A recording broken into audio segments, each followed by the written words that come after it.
Good evening दोस्तों, good evening. आज हम लोग नया टॉपिक स्टार्ट करते हैं।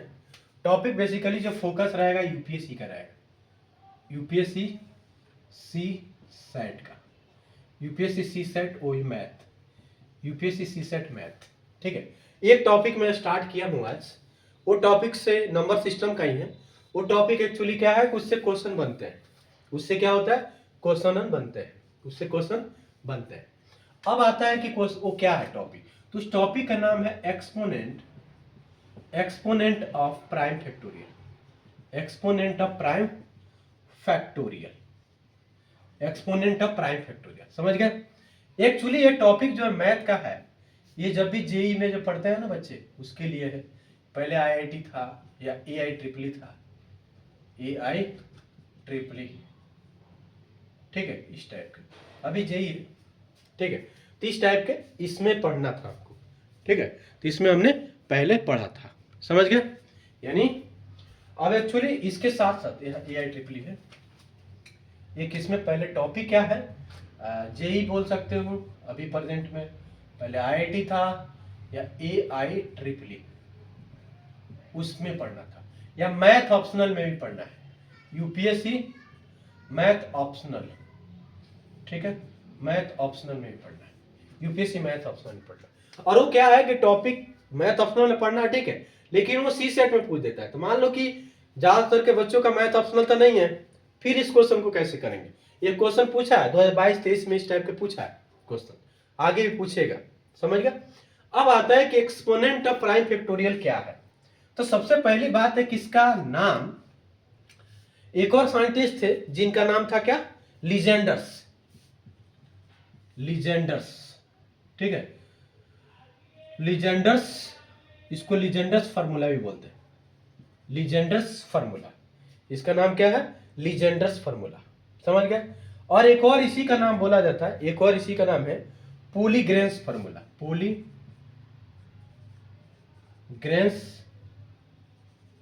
फार्मूला, पोलीग्रेंस फार्मूला इसी का नाम। अब क्या है भाई, इसके बारे में बताते हैं। तो इसमें होता है कि नंबर ऑफ फैक्टर निकालते हैं एन का। तो क्या होता है, n multiply n minus one multiply n minus two multiply n minus three, ऐसे ऐसे सो वन, आगे तक हो जाता है, वन तक हो जाता है।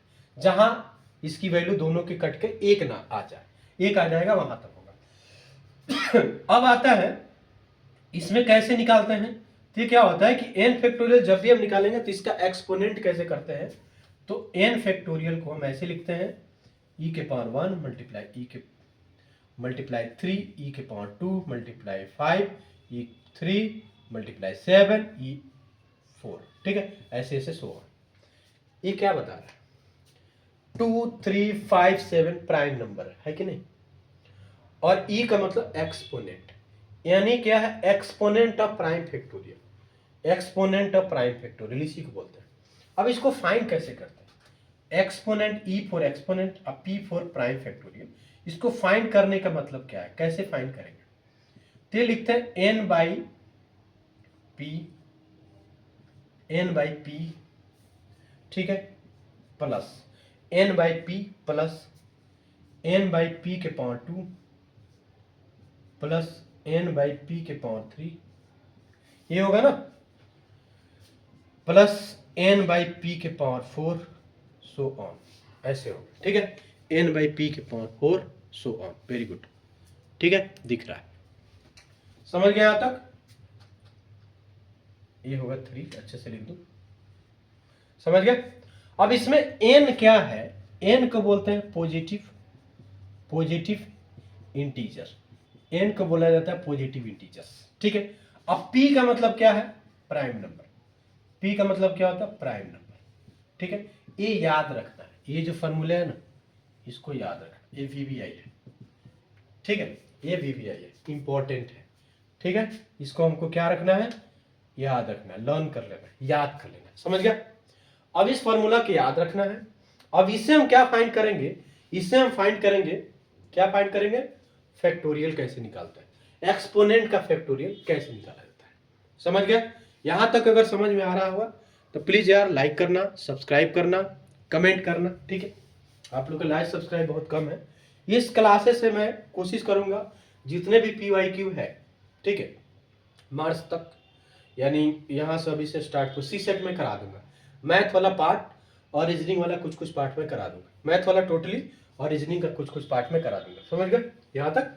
अब आते हैं, बस इसको ध्यानपूर्वक पढ़ना है, बाकी कुछ नहीं। मैथ वाला मैं संभालूंगा, रीजनिंग का कुछ पार्ट जिससे क्वेश्चन आते हैं वो संभालूंगा, बाकी आप कंप्रीहेंशन सी सेट के लिए संभाल लेना। ठीक है, अब आता है कि एन फैक्टोरियल, ये समझ गए, इसका होता है मेन फॉर्मूला, हम इसको यूज करेंगे। ठीक है, अब आते हैं यहाँ पे, जैसे क्वेश्चन हमने लिया, क्वेश्चन कैसे दिया रहता है, क्वेश्चन कैसे पूछता है? क्वेश्चन पूछता है कि 10 फैक्टोरियल का मतलब होता है 10 multiply 9 multiply 8 multiply 7 multiply 6 multiply, यही है ना, एक ही घटा दो, 5 4 3 2 1, ऐसे होता है।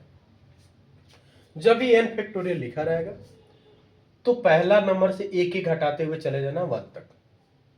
ठीक है, पहले नंबर से एक ही घटाते हुए चल जाना 1 तक। और एक क्वेश्चन में दिया है कि मान लो कि 3 के पावर n मल्टीप्लाई 3, ऐसा कुछ दिया है। और इस क्वेश्चन में पूछ रहा है कि find the value of n। इस क्वेश्चन को पूछ रहा है कि find the value of n, यानी इसका बताना है कि n की वैल्यू क्या होगा।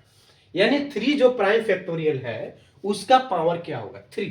अगर 2 लिखा रहता तो 2, 5 लिखा रहता तो 5, यहाँ 5 रहता तो 5, यहाँ 3 है तो 3, 2 है तो 2। समझ आ रहा है क्या मैं बोल रहा हूं? जितना ए लिखा रहेगा उसी का प्राइम फैक्टोरियल निकालना है।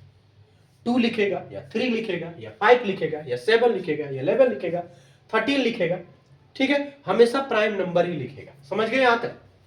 अब आता है, इसको हम यूज करते हैं, ठीक है। अब इसको हम क्या यूज करते हैं, इसको मैं रफ करता हूं एक बार, इसको ध्यान से एक बार देख लेना। ठीक है, n/2 ऊपर वाला मैं रफ कर देता हूं, ऊपर वाला। ठीक है, अब इसको फाइंड कैसे करते हैं, तो ऐसे लिखते हैं e, और p था ना ये क्वेश्चन में, e p था, p के जगह पर क्या लिखेंगे 3, प्राइम ही है ना, प्राइम नंबर 3। और ये क्या होगा 10 फैक्टोरियल। समझ गए, 10 फैक्टोरियल इक्वल टू n की जगह पे क्या लिखेंगे 10 डिवाइड बाय p की जगह पे क्या लिखेंगे 3, ये था ना 3, प्लस 10 डिवाइड बाय 3 का स्क्वायर प्लस 10 डिवाइड बाय 3 का क्यूब। अब आगे छोड़ देंगे, जानते हो क्यों? हम यहीं तक छोड़ देंगे, क्यों? देखो 10 को 3 से डिवाइड करो, 10 को अगर 3 से डिवाइड करते तो कितना आता है, रिमाइंडर नहीं लेना, ध्यान रखना, टोटल कटेगा तो कितना आएगा 3, प्लस ये क्या होगा, अगला स्टॉप, एक और स्टेप बढ़ा देते हो, 10 डिवाइड बाय 3, और ये क्या होगा 10 divide by 9 plus 10 divide by 27। अब ये नहीं लेना है, क्यों नहीं लेना है 27 वाला पार्ट? क्योंकि 10 से ज्यादा हो रहा है।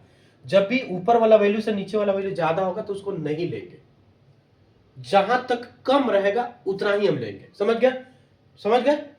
जहां तक ऊपर वाला वैल्यू से नोमिनेटर से डिनोमिनेटर कम रहेगा उतना ही लेना है, उससे आगे नहीं लेना है। तो ये इतना ही लेना है, समझ गए? इतना ही आपको लेना है। क्लियर? अब ये क्या लिखेंगे, ध्यान रखना, इसमें भी क्या करते हैं, जब डिवाइड जितना टोटल हो रहा है वही लेना है, रिमाइंडर नहीं लेना है। तो 10 को 3 से डिवाइड करो तो 3 3 जा क्या होता है 9, 3 3 का 9, 3 हो गया, एक रिमाइंडर बचा, रिमाइंडर काउंट नहीं होता इसमें। 10 को 9 से डिवाइड करोगे तो 1 आएगा, 10 को 9 से डिवाइड करोगे तो 1 आएगा, टोटल कितना हो गया 4। टोटल कितने हो गए 4। इसका मतलब ये हो गया कि n की वैल्यू 4 आ गया। इसका मतलब ये हो गया कि 3 इंटू n की वैल्यू यानी 3 4 हो गया। ठीक है, यानी n की वैल्यू 4 आ गया आंसर। समझ गया, n की वैल्यू 4 आ गया। ये क्वेश्चन पूछ रहा था कि find the value of n, find the value of n। समझ गए यहां तक? यहां तक क्लियर है? एक्सपोनेंट हमने फाइंड किया तो n की वैल्यू कितना आ गया 4, n की वैल्यू 4 आ गया। समझ गए? अब आते हैं और कुछ क्वेश्चन ले लेते हैं, थोड़ा इससे बड़ा ले लेते हैं। ठीक है, थोड़ा इससे बड़ा ले लेते हैं। अब मान लो कि कोई क्वेश्चन ऐसे दिया है कि 100 फैक्टोरियल है, मान लो कि 100 फैक्टोरियल है, तो क्या लिखेंगे 100 मल्टीप्लाई 99, ऐसे लिखेगा क्वेश्चन में, पीवाई की देख लो 98, ऐसे ऐसे ऐसे ऐसे सीधे सीधे कहां तक चला जाएगा आपको, 4 multiply 3 multiply 2 multiply 1 equal to 3 के पावर n दिया है, n दिया है। ऐसे क्वेश्चन पूछ रहा है कि find value of n. Question में क्या पूछ रहा है, एन की वैल्यू बताना है कि क्या होगा। एन की जगह पे एक्स ले लेगा, वाई ले लेगा, जेड ले लेगा, कुछ भी ले लेगा, कोई वो क्या है वेरिएबल नंबर है तो कुछ भी हो सकता है। तो मैंने क्या बताया, सेम एक्सपोनेंट लेना है, p के जगह पर 3 लेना है और यहाँ n की जगह पर 100 ये लेना है। क्लियर। अब क्या लिखना है, 100 डिवाइड बाई 3 लिखना है, ये नीचे वाला वैल्यू, प्लस 100 डिवाइड बाई 3 का स्क्वायर लिखना है, प्लस 100 डिवाइड बाई 3 का क्यूब लिखना है, प्लस 100 डिवाइड बाई 3 के पावर 4 लिखना है। ठीक है। अब देखो 3 का पावर 2 कितना हो, 9, 100 से छोटा है। 3 के पावर 3 27, 100 से छोटा है। 3 के पावर 4 81, 100 से छोटा है। आगे जो वैल्यू आएगा वो 100 से बड़ा आएगा, इसलिए हम उसको काउंट नहीं करेंगे। समझ गए। तो क्या होगा, 100 divide by 3 plus 100 divide by 9 plus 100 divide by 27 plus 100 divide by 81। Clear, समझ आ गया। अब इसको जब डिवाइड करोगे 100 को 3 से तो 33 आता है। मैंने क्या बताया, रिमाइंडर नहीं लेना है, रिमाइंडर नहीं ले, 33 या 99 होता है, एक रिमाइंडर बचा नहीं लेना है। ठीक है। अब ये देखो ये क्या होता है, 11 9 99, एक रिमाइंडर बचेगा नहीं लेना है। 27 से 27 3 जा कितना होता है 81, तो यहाँ 3 हो गया। 27 को देखो 100 से डिवाइड कर देते हैं, ये ना 27 को 100 से 81 होता है, तो 19 आ गया, तो 27 से छोटा है ना, ये रिमाइंडर आ गया, तो इसको हम काउंट नहीं करेंगे। समझ गए। प्लस 100 को 81 से करोगे तो एक ही आएगा, क्योंकि 81 2 जा कितना होता है 162, जो 100 से ज्यादा हो गया तो नहीं लेना। सबको ऐड कर लो, 33 44 और 3 47 1 48। समझ गए। 47 से कितना होगा 48। तो इसका मतलब हम बोल सकते हैं कि n की वैल्यू कितना होगा 48। n की वैल्यू कितना आएगा 48। समझ गया। आई होप आप लोग को समझ में आता होगा। एक्सपोनेंट ऑफ प्राइम फैक्टोरियल, इससे हम क्या निकालते हैं, इस टाइप के जब भी क्वेश्चन रहता है तो उसको हम निकालते हैं। ठीक है। इस टाइप के जब भी क्वेश्चन रहता है तो उसको हम निकालते हैं। समझ गया यहां तक, क्लियर।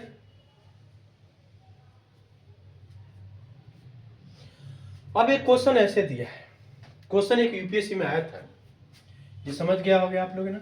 एक यूपीएससी में क्वेश्चन आया था,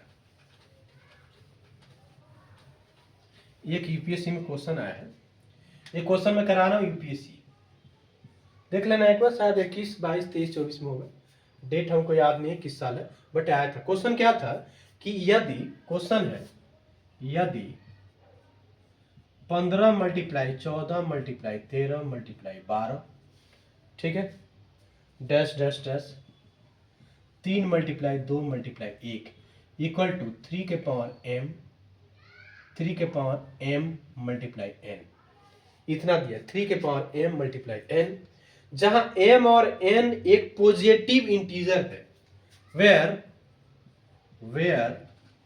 m and n is a positive integer, is a positive integer।